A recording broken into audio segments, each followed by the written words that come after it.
This project is called the First Amendment Slide by Kennedy, Ashley, and Reagan.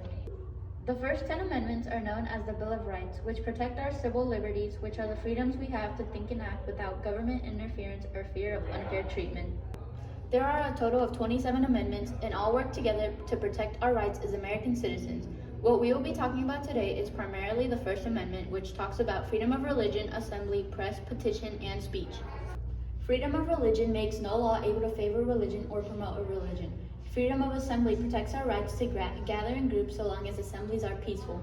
Freedom of the press allows Americans to express themselves in print.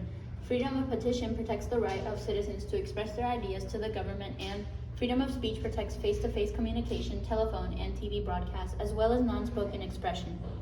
The First Amendment allows us to express ourselves. One Supreme Court case that expanded the First Amendment was Texas versus Johnson. In this case, Gregory Lee Johnson burned an American flag. The Supreme Court concluded that burning of the American flag is protected under the First Amendment. Citizens' rights and freedoms are not absolute. Freedom of speech does not have the right to endanger our government or other citizens. For example, during World War I, Schenck mailed circulars to draftees.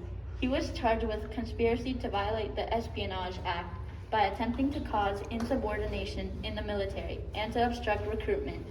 An anonymous court concluded that Schenck is not protected in this situation. In the Bethel versus Fraser Act, we understand how students' rights are limited.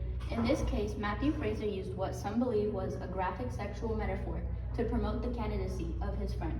As a result, Bethel School District suspended Fraser from school for 2 days.